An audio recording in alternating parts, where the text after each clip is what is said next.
Hey everyone, this is Glenn Greenwald. Welcome to a new episode of System Update here on our home on Rumble. I want to examine what is truly an extraordinary announcement last week from the Biden administration that, in my view, received nowhere near the attention and critical scrutiny that it deserves. Specifically, as you see here from the New York Times on April 28th, the Biden administration is now seeking $33 billion more for the war in Ukraine. Some of this is for humanitarian aid. Some of this is for civil society. Much of it is for the purchase of weaponry and other military assistance to aid the Ukrainian army in its ongoing war with Russia. And by all accounts, Congress is virtually certain to approve this, maybe to even ask for it to be more.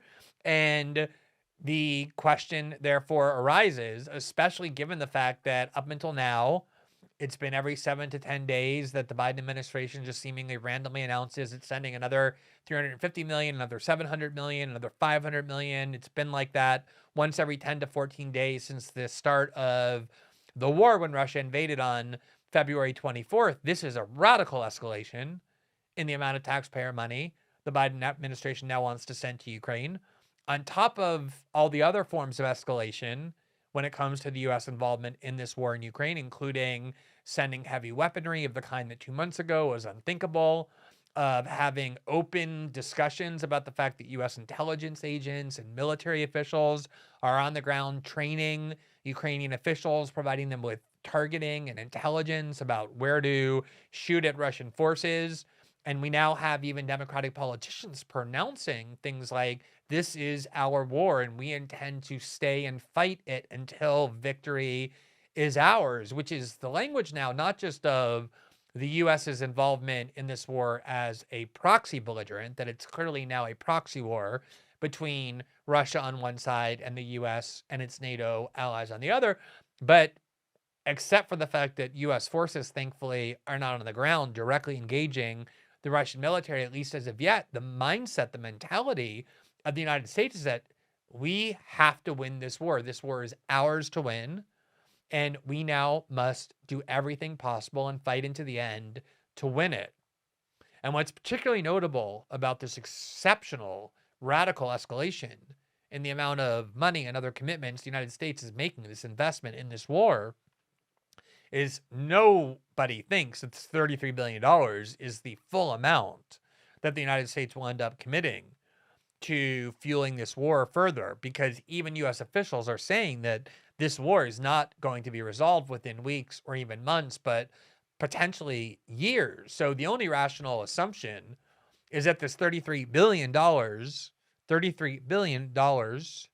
is just the first step in what the United States clearly intends to be an ongoing, virtually limitless stream of U.S. taxpayer dollars into the coffers of weapons manufacturers in order to purchase weapons to provide to the Ukrainian military, as well as to fuel all the other needs that Ukraine has in fighting this war against Russia.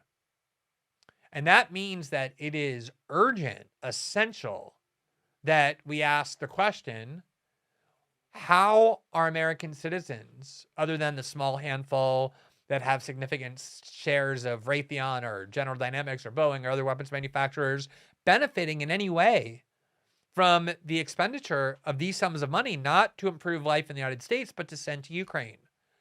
What are the benefits that are being derived by American citizens from all of these escalating involvement and this financial investment and military investment in this war on the other side of the world between Russia and Ukraine?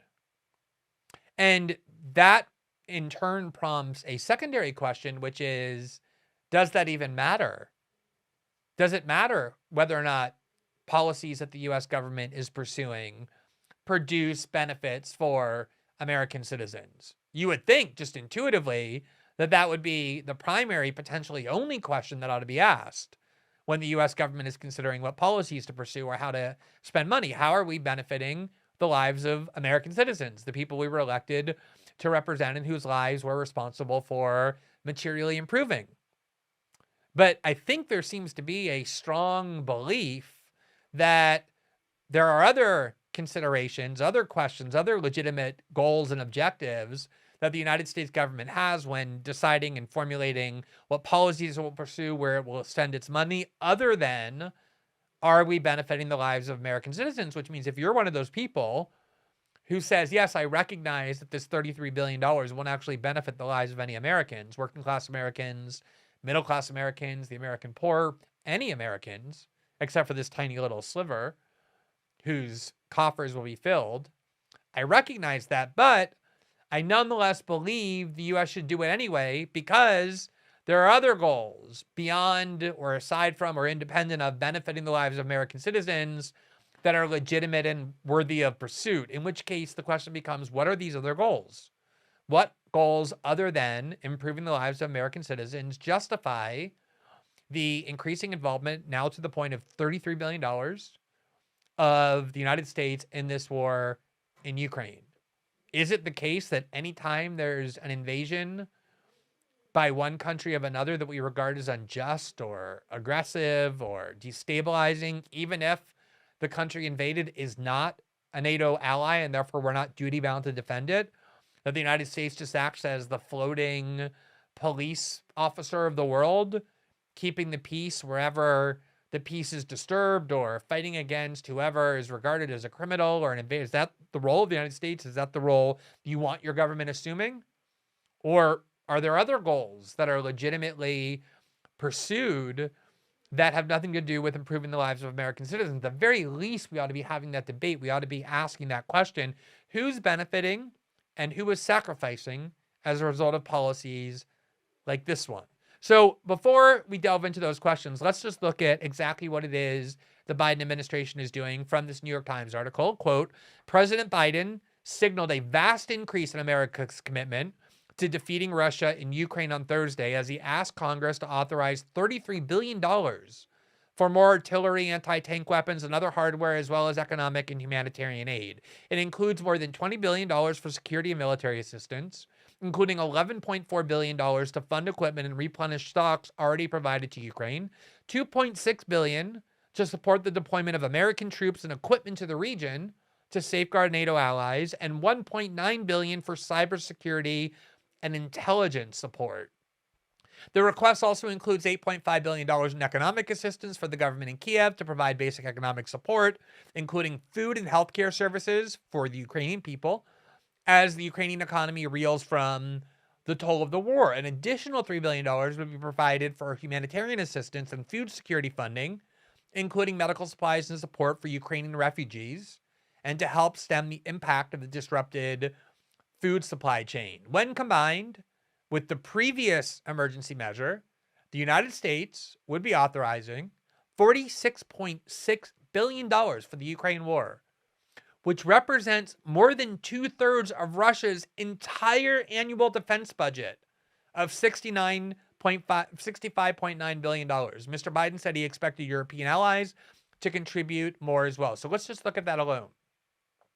We're being told that Russia is a grave threat, not just to the region, but to the world, including the United States, even though its total military budget is $65.9 billion, which is less than 1/10 of what the United States spends every year on its military, but also it's getting close to the total that the United States is going to spend on the war between Russia and Ukraine. In other words, we're going to spend more on just this one isolated conflict than Russia spends on its entire military for the year, because as I said, this $33 billion is just the first step. The New York Times goes on. By comparison, the Pentagon last year estimated the total warfighting cost in Afghanistan from 2001 to 2020 to be $816 billion, or about $40.8 billion a year. So the U.S.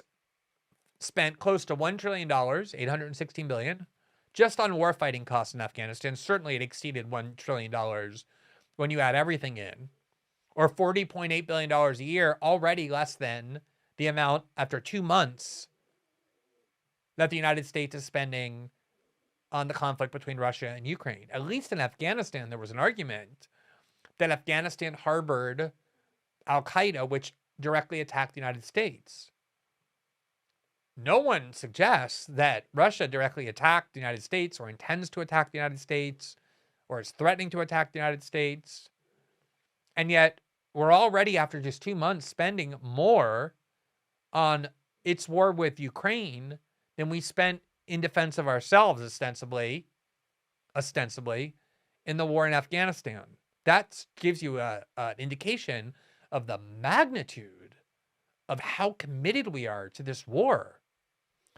The Times goes on. Without waiting for the latest aid plan, Congress moved on Thursday to make it easier for Mr. Biden to funnel more arms to Ukraine right away.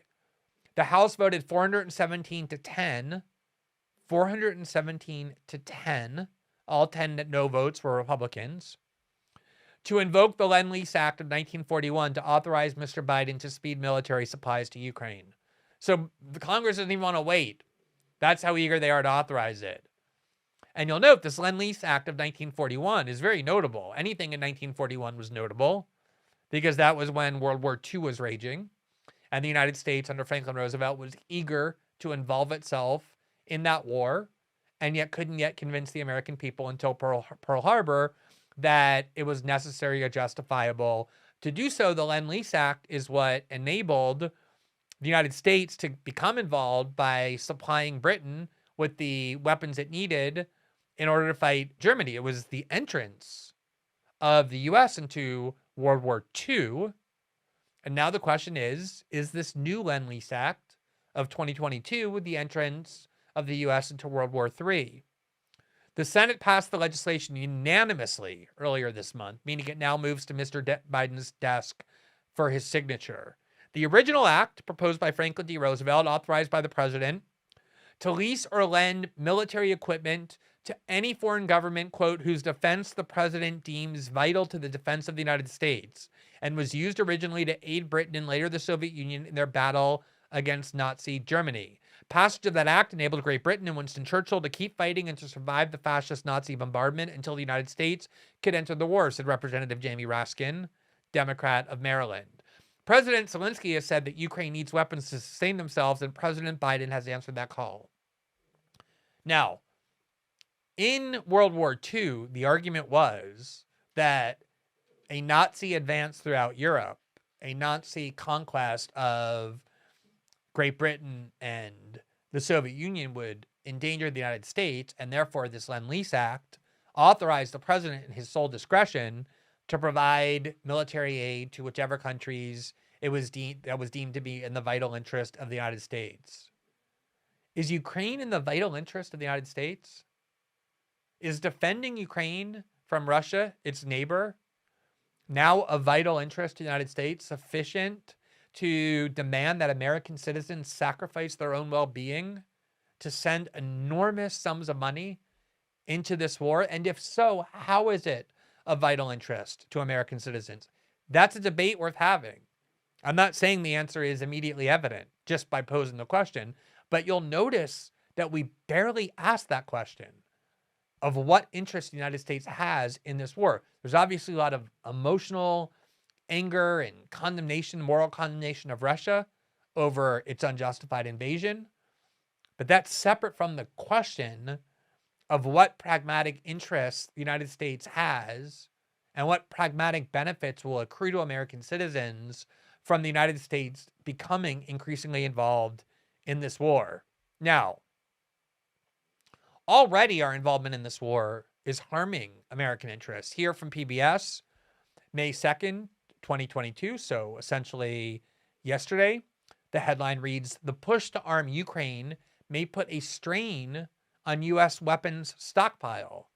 We're sending so many of our own weapons to Ukraine that our own stockpile is starting to get depleted. The article reads, quote, "The planes take off almost daily from Dover Air Force Base in Delaware.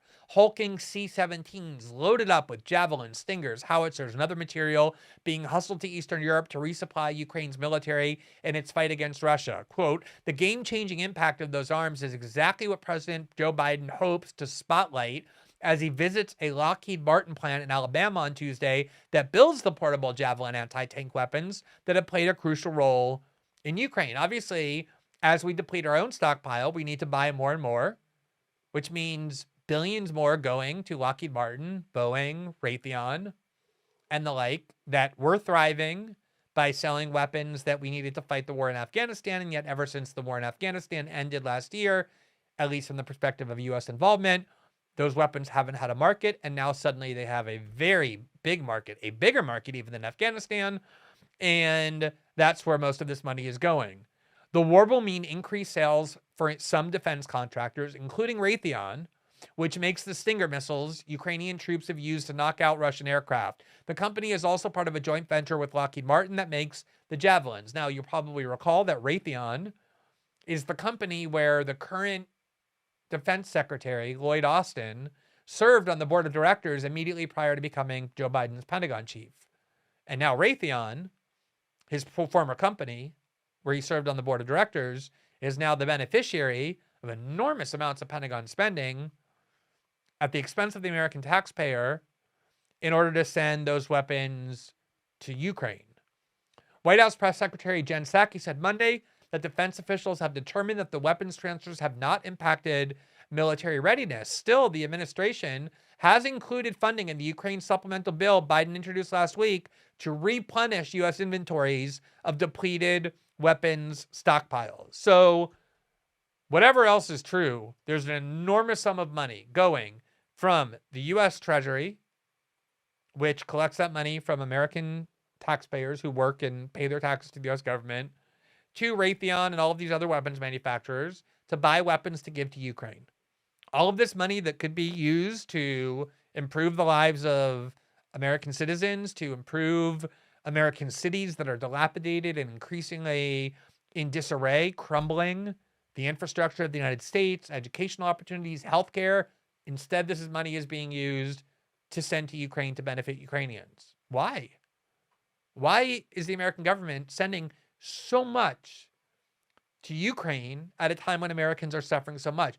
There may be a legitimate answer to that question, but we have to ask that question every time there's a proposed significant escalation of the U.S. involvement in this war, and this question has almost been entirely ignored. Now, on the question of whether Ukraine really is of vital interest to the United States, sufficient to warrant this level of investment and commitment in the war, let's recall what the extremely popular among Democrats, former President Barack Obama, believed about that question. In 2016, in April of 2016, so his lame duck year, he was kind of on his way out of office. He sat down for an interview, a very extensive interview about foreign policy, with the editor-in-chief of The Atlantic, the neoconservative Jeffrey Goldberg.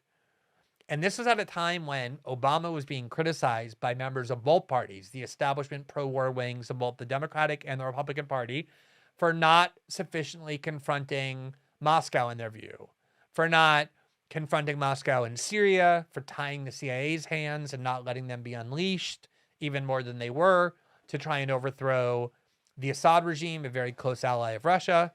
He felt that that was not in the United States' interest to create disarray in Syria and to try and confront Russia to depose Assad. And especially what he didn't want to do is flood Ukraine with lethal arms right on the border of Russia, because he thought that was too provocative to Russia and not in the interest of the United States. And so when Jeffrey Goldberg, speaking for the DC bipartisan foreign policy establishment, the angry at Obama for not having done more in Syria and especially in Ukraine, Obama explained his rationale. He defended his reluctance to send arms to Ukraine and to be otherwise involved in the border conflicts between Ukraine and Russia. Now, remember, this is 2016. This is after, obviously, the war, the Russian invasion of Georgia. This was after the annexation by Russia of Crimea, which occurred in 2014. This was after the U.S. role in engineering regime change, along with some Ukrainians, in the Maidan revolution in 2014 that replaced the Ukrainian government with what had been a somewhat Moscow-friendly leader with a much more pro-European, pro-Western leader.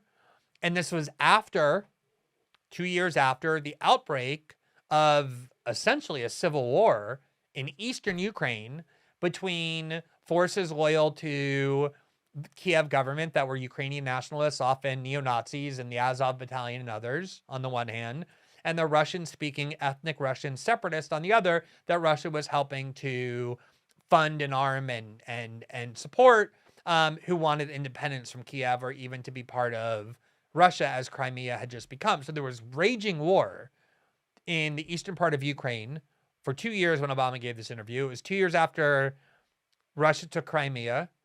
And the editor-in-chief of The Atlantic was saying to Obama, why haven't you done more to help the Ukrainians and to confront Russia over Ukraine? And this is what Obama said. This is not RT saying this. It's not Noam Chomsky or Pat Buchanan or people on the fringes saying this. This was, as you can see here, a core view of what Jeffrey Goldberg in The Atlantic called the Obama Doctrine. It was intended to understand Obama's foreign policy worldview. This is what Obama said, or this is Jeffrey Goldberg summarizing what Obama told him. Quote, Obama's theory here is simple. Ukraine is a core Russian interest, but not an American one. So Russia will always be able to maintain escalatory dominance there. That's Obama's view. Ukraine, of course, is a vital interest to Russia. It's right on the other side of the Russian border. Ukraine was twice used by Germany to attack Russia in the 20th century, leading to the virtual obliteration of their country. Tens of millions of Russian lives were lost in those two world wars. So of course, Ukraine is a vital interest to Russia, but it's not a vital or core American interest, said Obama. But this is an example of where we have to be very clear about what our core interests are and what we are willing to go to war for. That was what Obama said. We need to be clear what are our core interests and what aren't. Now, if there is somebody in this town that would claim that we would consider going to war with Russia over Crimea and eastern Ukraine, they should speak up and be very clear about it. That was Obama's view.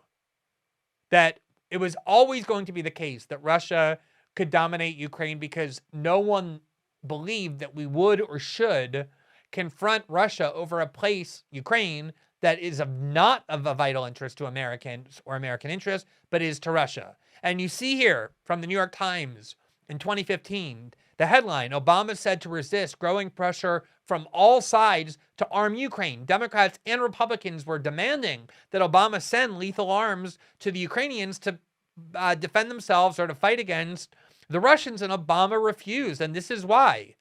Quote, as American intelligence agencies have detected new Russian tanks and artillery crossing the border into Ukraine in recent days, President Obama is coming under increasing pressure from both parties and more officials inside his own government to send arms to the country, but he remains unconvinced that they would help.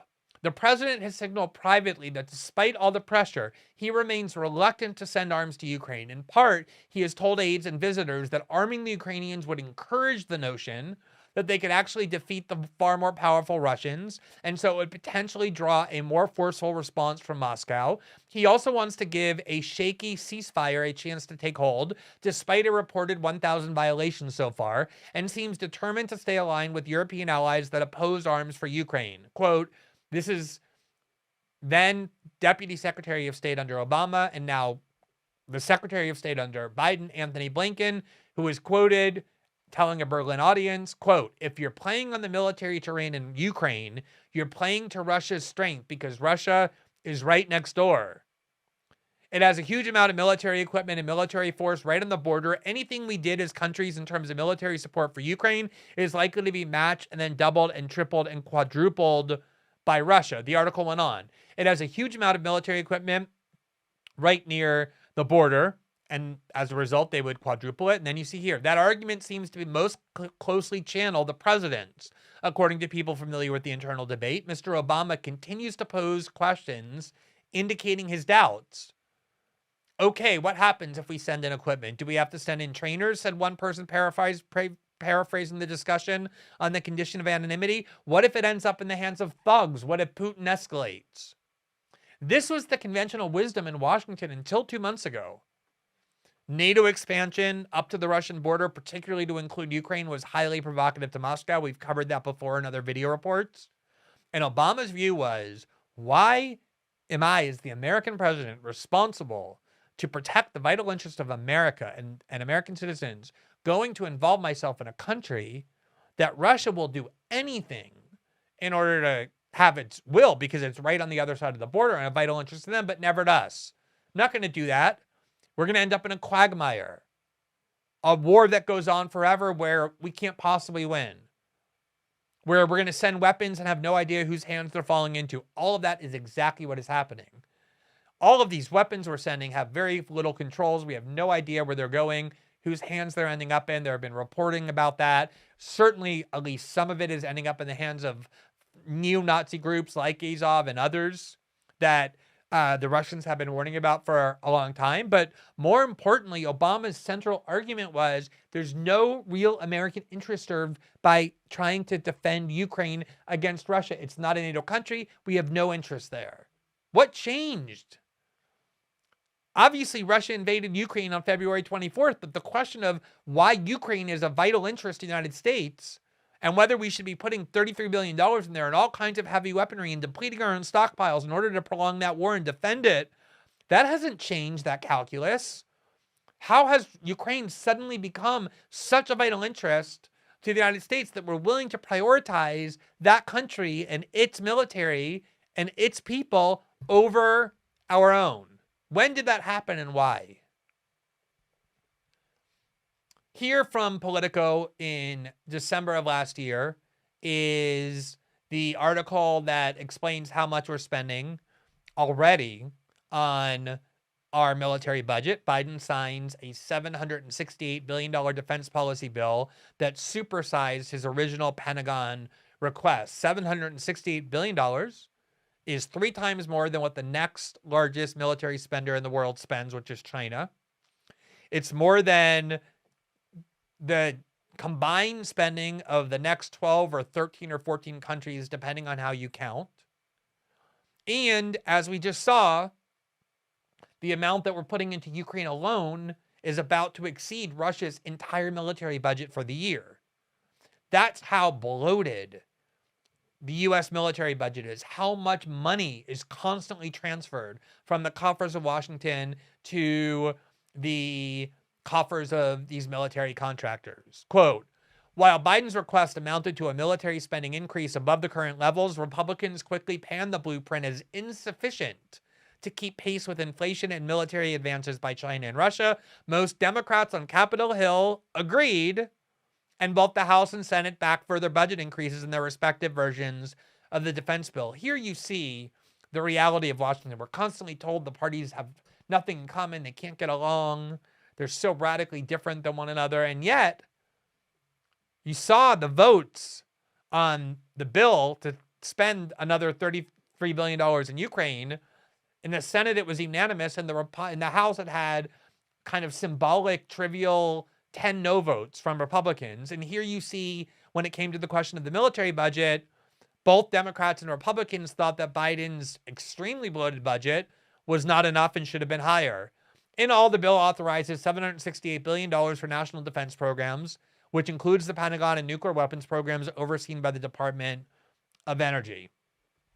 Now, in case you're wondering who benefits in the United States, one thing we know for sure is that weapon manufacturers benefit greatly from the U.S. role in Ukraine. From Reuters on April 12th, the Pentagon asked the top 8 U.S. weapons makers to meet on Ukraine. The Pentagon will host leaders from the top 8 U.S. weapons manufacturers on Wednesday to discuss the industry's capacity to meet Ukraine's weapon needs if the war with Russia lasts years. 2 people familiar with the meeting said on Tuesday. So they're telling the weapons manufacturers, you guys need to speed up the creation of your products and the selling of your products to us. We want it all. We're gluttonous for these weapons because we need to send it all to Ukraine over the next 2 years. Demand for weapons has shot up after Russia's invasion on February 24th, spurred U.S. and allied weapon transfers to Ukraine.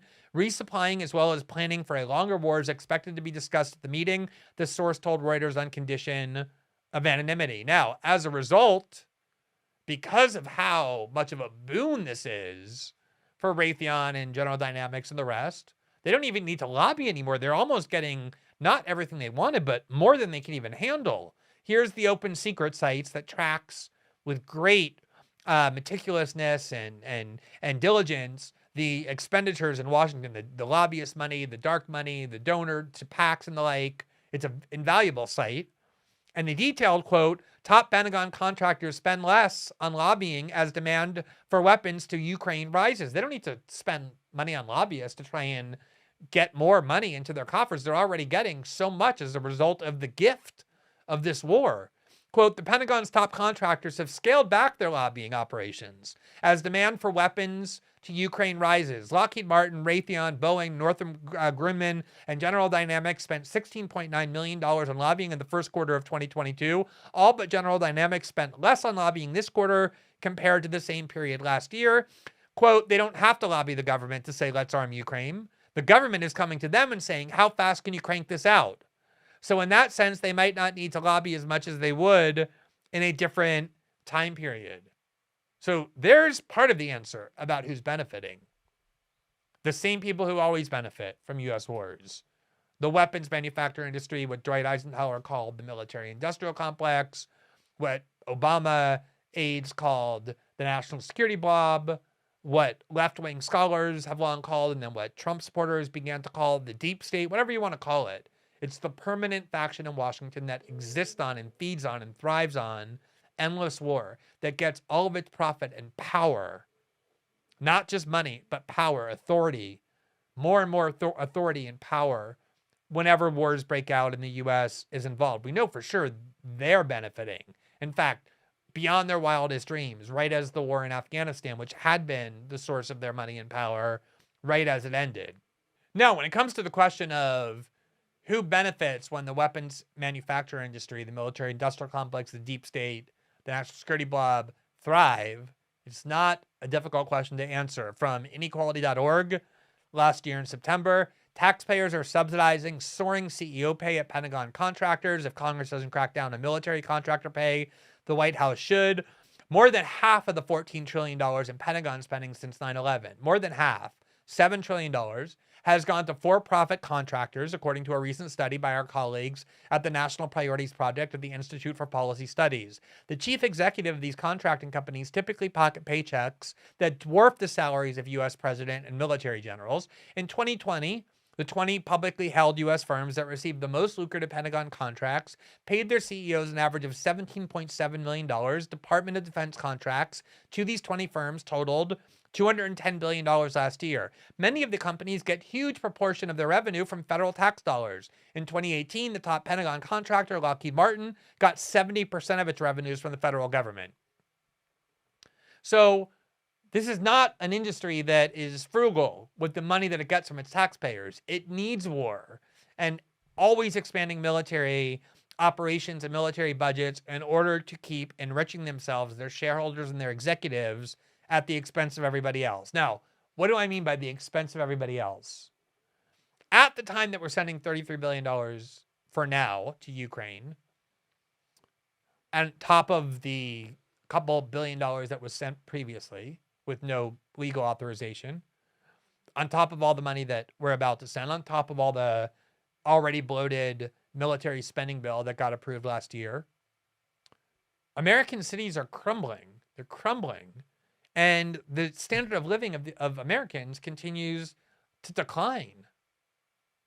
So I think you must ask the question of why it is that we are sending so much of our resources to benefit and aid and protect and improve the lives of citizens of other countries, while citizens of our own country continue to watch their quality of life decline so precipitously.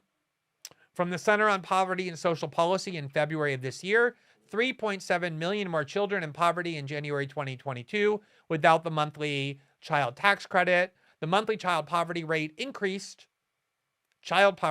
the United States increased from 12.1%, already a big number, in December 2021 to 17% in January 2022, the highest rate since the end of 2020. The 4.9 percentage point, 41% increase in poverty represents 3.7 million more children in poverty due to the expiration of the monthly child tax credit payments. Latino and Black children experienced the largest percentage point increases in poverty, 7.1, 5.9, respectively. From Forbes, 2 months ago, shock poll, 7 in 10 Americans, 7 in 10, live paycheck to paycheck. In other words, without the slightest financial security for themselves or their families. Imagine how much anxiety and stress this causes as all the indicia of mental health problems and alcoholism and addiction skyrocket. Things like this are obviously a major contributing factor, not just to the financial suffering, but to the societal and cultural and health suffering of American citizens. From Forbes in October of last year, 50% of Americans now carry medical debt, a new chronic condition for millions. Here is a random picture from the U.S. Department of Agriculture of the city of Baltimore. Does it look to you as though that city could use some of that $33 billion to improve the lives of its residents as opposed to sending it to weapons manufacturers to arm Ukrainians? Here is a subway station in Philadelphia filled with litter and dirt and people suffering and people are homeless. Here's a similar picture or the video that shows a clearer picture of what it looks like. I mean, anyone who's visited American cities, let alone lived in them, knows that these are common scenes in every one of these places. Here's Boston.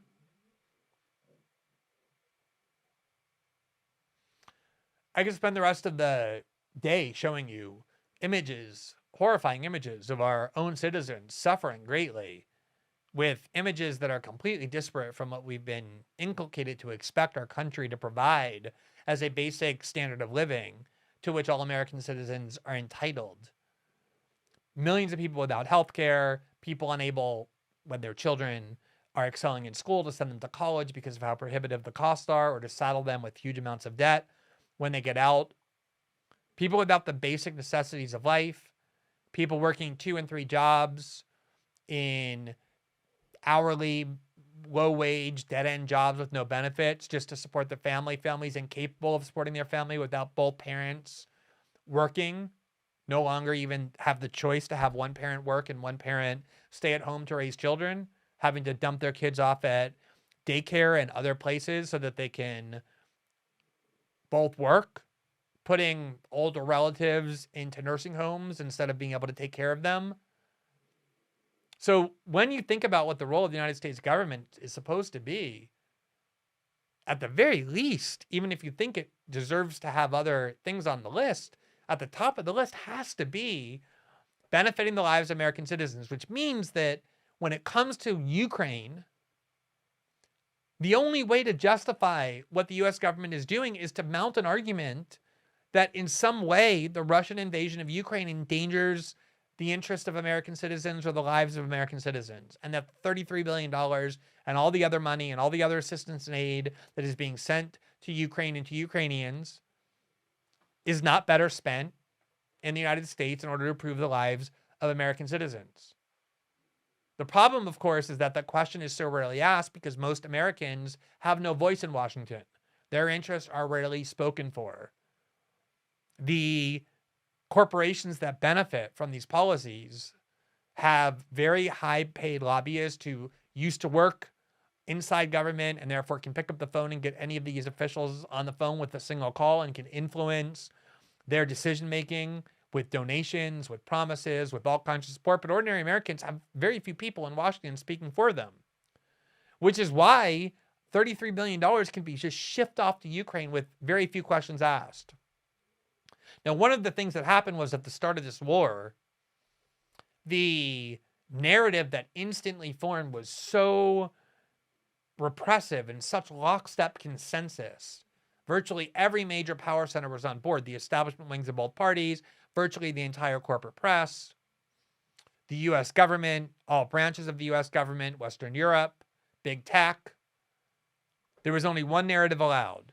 The Russian invasion of Ukraine was a moral atrocity, and we were all duty-bound to side with the Ukrainians.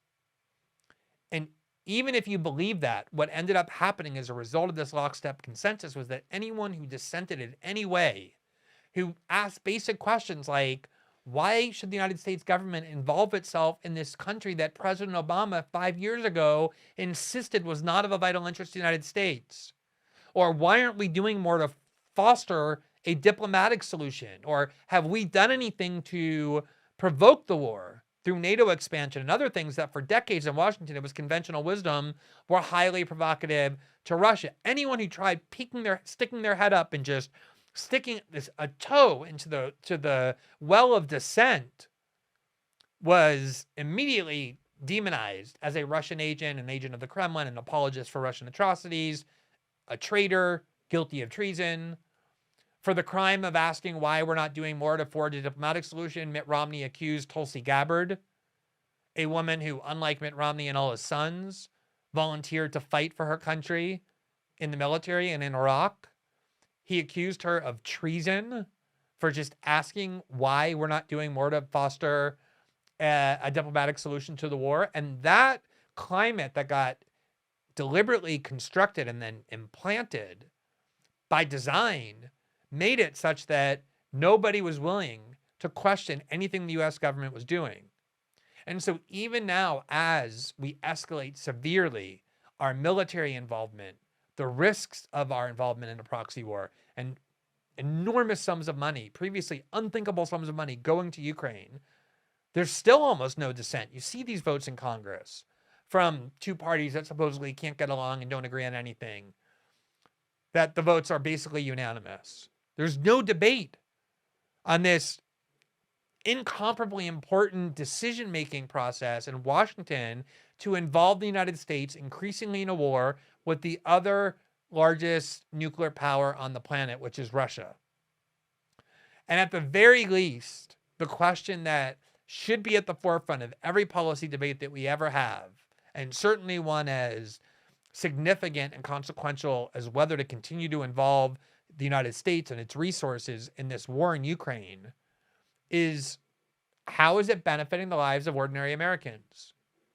I don't think anyone can construct an argument that this war and the U.S. role in it is benefiting the lives of American citizens in any way. And that fact speaks volumes about whether this policy and all the ones that are coming can actually be justified.